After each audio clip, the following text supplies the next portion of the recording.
Yesterday, I saw one of my employees for several days, and he looked very tired. I asked, "Are you sick again?" And he replied, "No, sir, I'm just tired these past few weeks." Also, there were some comments on other videos that they always feel tired every day. Let's call this chronic fatigue. So no matter how long you sleep, rest, or heal, you still feel tired. That's what's called chronic fatigue, and as a result, we cannot perform activities with energy. So we spend the day feeling tired. Usually, such phenomena occur in the elderly, people who are 60, 70, and 80 and above. But nowadays, young people in their 30s, 20s, or even teenagers are experiencing this. At an age when they should be energetic and enthusiastic. They are tired all day long. I, too, have experienced chronic fatigue throughout the day, not just once, but I always managed to recover from it. From my past experience, when I first experienced chronic fatigue, I was still in college, working on my thesis. At that time, I was also running a business, so I was very busy.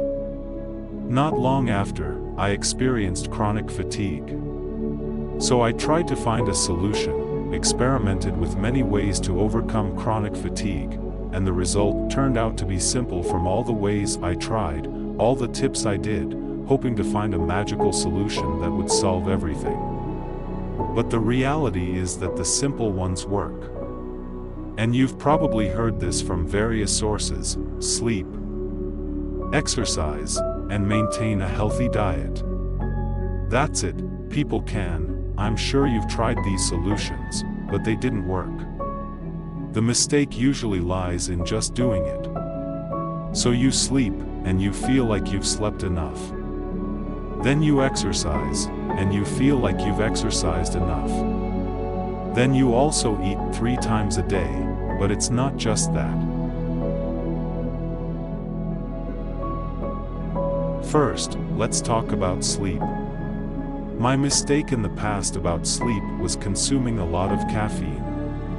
It feels good to drink coffee late at night while smoking and working on my thesis.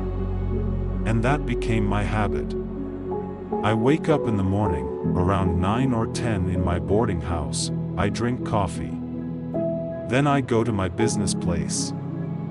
In the afternoon, I drink coffee again. Then when I return, I drink coffee again while working on my thesis. Clearly, even though I was tired, I could still sleep. It turns out the effect of caffeine disrupts the quality of my sleep. The key is the quality of sleep, not the length of time we sleep. Why can caffeine affect the quality of our sleep? Although various sources often say the effects of caffeine last between 5 to 8 hours.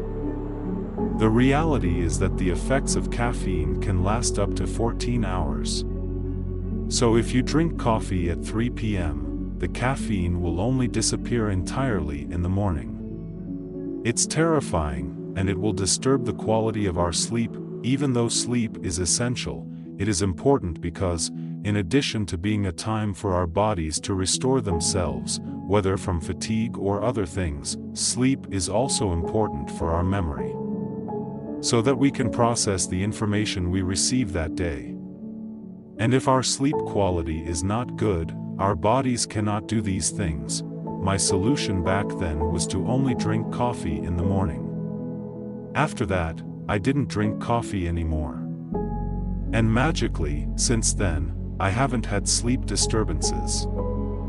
And after waking up, I feel very refreshed. Now, there is also a problem I found about sleep. So even though I have reduced caffeine, but at night, the process of sleeping takes a long time, up to 3 hours. And of course, that reduces my sleep time.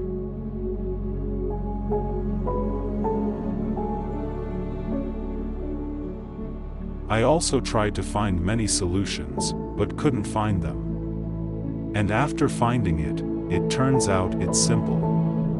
What disturbed me from sleeping quickly was gadgets. Our brains have something called an internal clock. It knows when it's time to work, and it also knows when to slow down or rest. The trigger is in the light. Our brains, when exposed to light, will consider it as still working hours and become active. And conversely, when we are in the dark, our brains will think it's time to rest. So, if you find it difficult to sleep, don't take medicine, but don't play gadgets. At least 1 hour before you sleep. Just try it for a few days. It's even better if you use a ritual, a routine to make your brain aware that it's time to rest. If my ritual, before going to bed, is usually at 9 o'clock. I take a shower, after showering I drink wine, then I read a book. When I start to feel sleepy, I immediately close the book and lie down. Not long after, I will definitely fall asleep. Oh yes, don't forget to turn off the lights before going to bed. Next, we'll talk about exercise. So there is a connection between our physical and psychological, as we often hear, behind a strong body is a healthy soul. So what is good for our body is certainly also good for our psyche, for our minds. So exercise often. By exercising, it can increase our physical energy capacity. And with the increased capacity of our physical energy, we can increase the capacity of our mental energy. I myself walk or run on the treadmill every day. And almost every day I lift weights. Fortunately, I also have a private gym at home.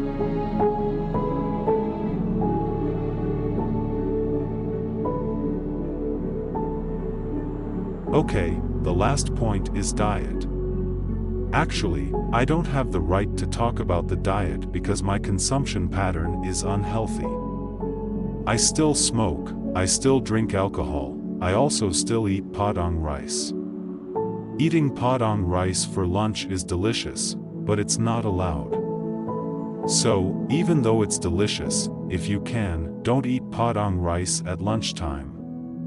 And sometimes, I still eat junk food.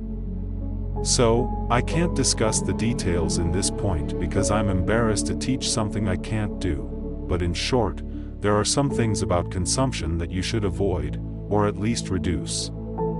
The first is clear: avoid alcohol. Then, reduce eating instant food, eating junk food.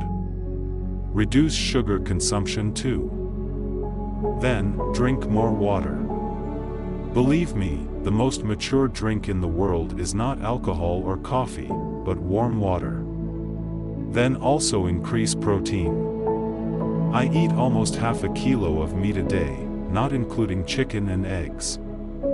Yes, it doesn't include milk either, protein. Then also increase fiber, such as vegetables and fruits. Okay, that's all about the diet.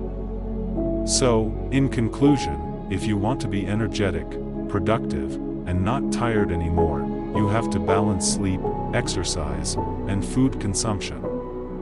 Okay, that's our grow up for today. Don't forget to like, share, and subscribe.